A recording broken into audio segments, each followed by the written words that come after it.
안녕하세요. 우리는 보통 전기라고 하면 위험하다부터 떠올리잖아요. 그런데 바로 그 전기가 우리 몸을 치료하는 놀라운 도구가 될 수 있다니 정말 신기하지 않나요? 오늘 그 비밀을 한번 제대로 파헤쳐 보겠습니다. 자, 한번 생각해 보세요. 어릴 때부터 전기는 조심해야 한다고 배우잖아요. 그런데 병원에 가면 바로 그 전기를 이용해서 통증을 줄이고 근육을 회복시켜요. 이 강력하면서도 위험할 수 있는 힘을 도대체 어떻게 길들여서 우리 몸에 안전하게 사용하는 걸까요? 그 비밀의 첫 번째 열쇠는요, 바로 제어에 있습니다.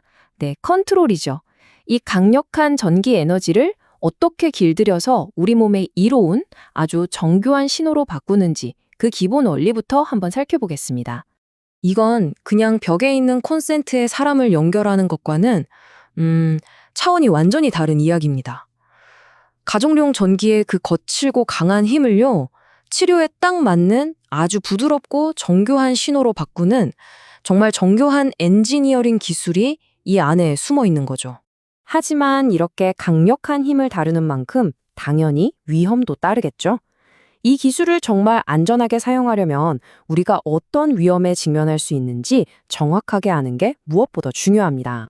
가장 먼저, 그리고 가장 직접적으로 떠오르는 위험, 역시 감전입니다. 전류가 우리가 의도하지 않은 방향으로 몸을 통해 흐르는 거죠. 다음은 화상이에요. 전류가 한 지점에 너무 강하게 집중되면 마치 돋보기로 햇빛을 모으는 것처럼 피부에 열이 확 발생해서 화상을 입을 수가 있거든요. 마지막으로 기기 자체의 문제도 있습니다. 내부 부품이 과열되거나 손상되면 아주 드물긴 하지만 화재의 위험으로까지 이어질 수 있습니다. 자, 이 슬라이드를 보면 각 위험의 원인이 좀 더 명확해지죠. 감전은 주로 전류가 새거나 전선이 낡았을 때 생기고요.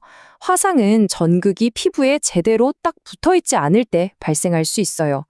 때로는 너무 강한 자극이 오히려 통증이나 근육 경련을 일으키기도 하고, 말씀드렸듯이 기기 내부의 부품 고장은 화재의 원인이 되기도 합니다. 그렇다면 이런 무서운 위험들을 어떻게 막을 수 있을까요? 해답은 바로 기기의 두뇌, 신호 발생기에 있습니다. 이 장치는요, 마치 치료를 위한 완벽한 에너지 레시피를 만드는 디지털 작곡가 같다고 생각하시면 돼요. 옛날에 그런 단순한 발진기하고는 차원이 다릅니다. 요즘 기기들은 임의파형 발생기, 그러니까 AWG라는 기술을 사용하는데요. 이걸로 마치 작곡가가 음표 하나하나를 다루듯이 전기 신호를 아주 정밀하게 디자인할 수 있습니다. 이 치유 신호가 어떻게 만들어지는지 그 여정을 한번 따라가 볼까요? 먼저 DDS 같은 디지털 기술로 아주 깨끗한 기본 파형을 만듭니다. 그 다음 단계에서는 치료 목적에 맞게 펄스의 폭이나 간격 같은 모양을 섬세하게 다듬고요. 심지어 환자의 반응에 따라 실시간으로 자극 패턴을 바꾸기도 해요. 그리고 마지막으로 치료 시작과 끝에 환자가 놀라지 않도록 서서히 강도를 조절하면서 전체 시간을 관리하는 거죠. 자, 여기서부터가 정말 흥미로운데요. 바로 이 강력한 기술을 안전하게 만들어주는 기기 안에 내장된 아주 복잡한 보디가드 시스템입니다. 보이지 않는 안전망이죠. 이 다층적인 시스템이 어떻게 작동하는지 한번 보세요. 먼저 기기 자체를 보호하기 위해서 환자에게 닿는 회로를 주 전원으로부터 물리적으로 완전히 분리시켜요. 그리고 과전류가 흐르면 퓨즈가 즉각 전원을 끊어버리죠. 환자를 위해서는 더 촘촘한 안전장치가 있어요. 기기가 낼 수 있는 최대 출력을 아예 제한해버리고 전극이 피부에서 떨어지거나 서로 닿으면 즉시 출력을 멈춥니다. 마지막으로 사용자를 위해 스스로 오류를 점검하고 문제가 생기면 바로 알람을 울려서 알려주죠. 이야, 정말 엔지니어링의 깊이가 느껴지는 부분입니다. 특히 이 램프 기능은 정말 중요한데요. 비행기가 부드럽게 이륙하고 착륙하는 것처럼 전기 자극을 서서히 시작하고 마무리해서 환자가 깜짝 놀라는 일을 막아줍니다. 기술이 얼마나 사람을 중심으로 설계되었는지 보여주는 아주 좋은 예시라고 할 수 있죠. 그러니까 여기서 정말 중요한 점은 이 모든 첨단 기술에도 불구하고 안전의 마지막 단계는 바로 잘 교육받은 전문가라는 사실입니다. 자, 다음으로 넘어가서 이것이 어떻게 완전한 안전 그림을 완성하는지 한번 보시죠.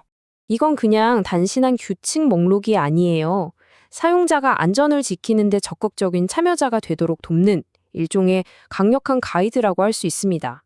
치료 전에 장비와 주변 환경을 꼼꼼히 점검하고 환자의 피부 상태를 확인하고 전극을 올바르게 부착하는 것, 그리고 가장 중요한 황금률, 항상 강도는 0에서 시작해서 환자의 반응을 살피며 아주 천천히 올리는 것. 이게 핵심입니다. 그런데 말이죠. 정말 만에 하나 사고가 발생한다면 그때는 어떻게 할까요? 이럴 때는 침착하고 신속하게 대응하는 게 생명입니다. 가장 먼저 할 일은요, 무조건 출력을 멈추는 거예요. 비상정지 버튼을 누르거나 전원을 끄세요. 전원이 완전히 차단된 걸 확인한 후에야 환자에게서 전극을 떼어내고 상태를 확인해야 합니다. 만약 감전이 의심된다면 즉시 119에 신고하고 사고가 난 장비는 즉시 사용을 중단시켜야 합니다. 자, 오늘 우리는 정교한 신호 제어 기술부터 여러 겹으로 된 안전 시스템까지 정말 많은 걸 살펴봤습니다. 그렇다면 이 모든 것을 고려했을 때 가장 중요한 단 하나의 안전장치는 과연 무엇이라고 생각하세요? 정답은 바로 사람입니다. 세심하게 주의를 기울이고 잘 훈련된 전문가. 결국 기술은 도구일 뿐이거든요. 그 도구를 안전하고 효과적으로 사용하는 것은 전적으로 사람의 전문성에 달려 있습니다. 이것이야말로 위험한 전기가 우리 몸을 치유하는 힘으로 바뀔 수 있는 최종적인 그리고 가장 중요한 비밀입니다.